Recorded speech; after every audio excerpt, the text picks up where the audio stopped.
President Biden spinning his chaotic exit from Afghanistan as an extraordinary success, as his administration refuses to rule out working with the Taliban in the future.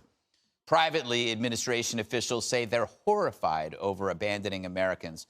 One telling Politico, quote, "I'm absolutely appalled and literally horrified we left Americans there. It was a hostage rescue of thousands of Americans in the guise of a non-combatant evacuation operations, and we have failed that no-fail mission."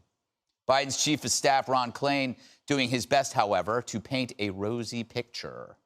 It's easy to second guess, but let's just be clear. America was in this war for 20 years, and I think any effort to unwind that, any effort to bring our troops out, any effort to end our military presence in Afghanistan was going to be filled with heartbreaking scenes and difficulties. And I think the Biden administration has managed that as well as it could be managed under the circumstances we were placed in.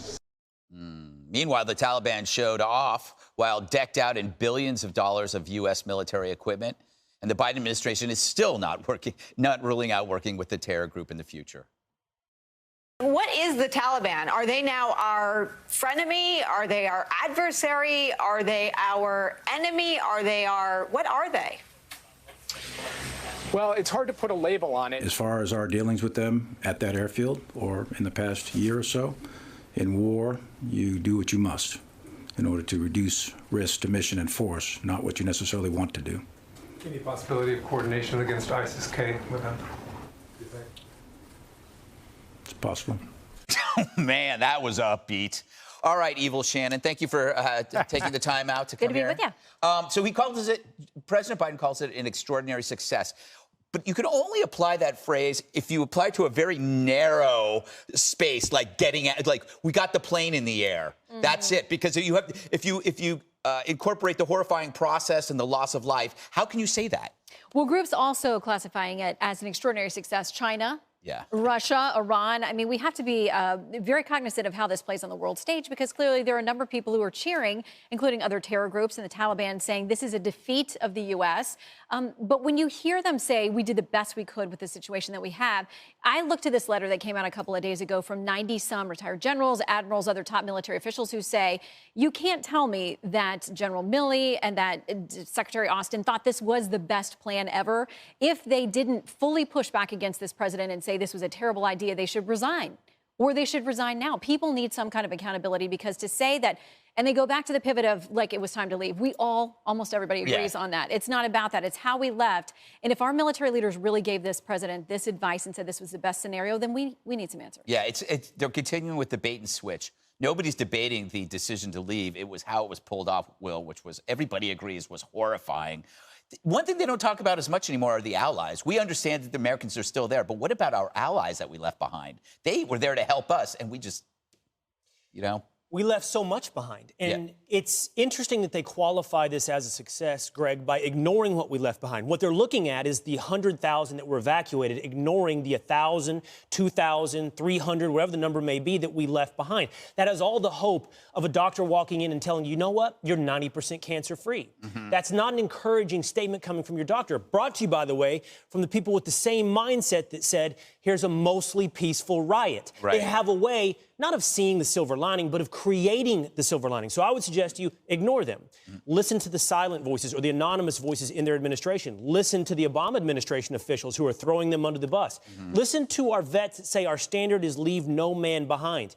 And more importantly, don't act like this is a catastrophe that you accidentally stepped into on the sidewalk. You created this catastrophe. It is your burden and your obligation to ensure that no American is left behind. There's no spinning, no lying, no creating a pseudo-reality out of that. They have the benefit, too, of that. It doesn't seem like the media are actively seeking out anonymous sources the way they did with Trump. There would be hundreds of them right now if this were Trump. Geraldo, speaking of allies being left behind, you had a serious issue with your past interpreter. Has there been any news, or?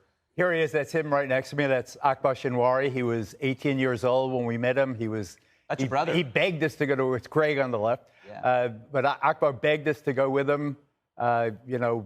Take him with us back in the Tora Bora days. He stayed with us the entire time. 12 assignments in Afghanistan. He's a wonderful guy. We were so worried about getting him out, But Fox News did an excellent job under Jay Wallace's leadership.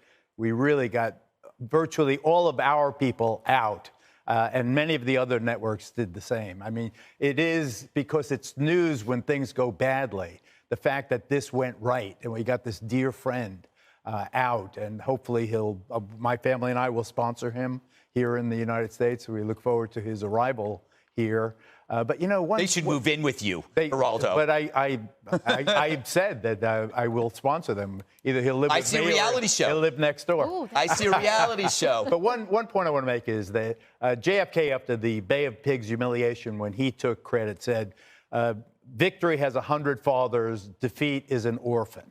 And that's what you're seeing now. You're seeing, let's laser focus on the thing we did right, getting the 120,000 people out like Akbar, and they did. They did get it. It was one of the most magnificent airlifts in the history of the human race.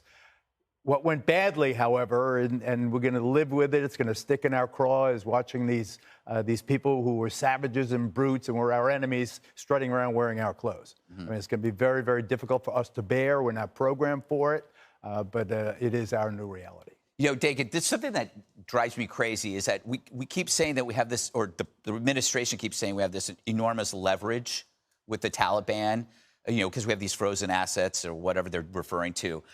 But it feels like we're basically telling them to extort us. Like, we're actually being our own extortionists. We're saying, you know what? Feel free to hamper the withdrawal until we give you money. That's kind of what we're saying. Go ahead. We're going to give you money if you enable us to get these people out. We have treasure, but they have blood. Right. We found out a majority of the interpreters, other U.S. visa applicants, were left behind in Afghanistan. Wall Street Journal reporting today, a majority. And then we found out that at least 500 journalists from Radio Free Europe and Radio Liberty, among other government agencies, 500 journalists and their families were also left behind.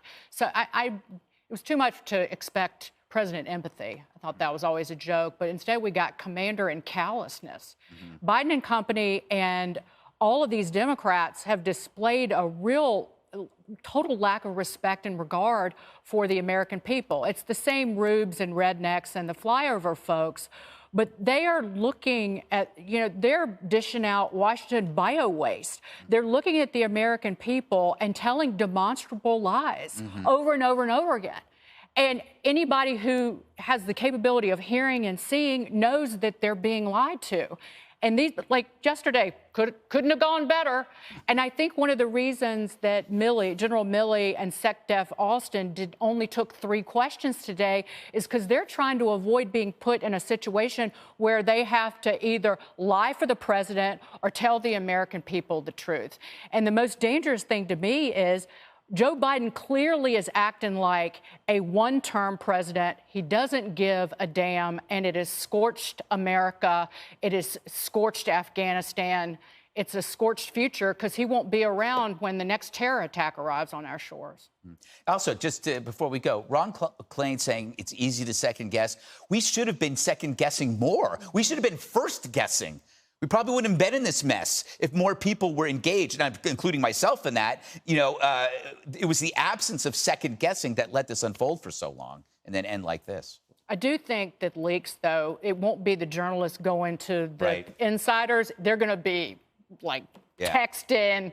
When one cockroach comes out, then that's when they all show up. But you were referring to the war itself, 20 years of lies that we averted our glance from. Exactly. And how often did we hear about friendly fire casualties and things, the ugly side of the war? Yeah. Second guessing a political candidate was one of the least vetted in American history as well. True. Hey, Sean Hannity here. Hey, click here to subscribe to Fox News YouTube page and catch our hottest interviews and most compelling analysis. You will not get it anywhere else.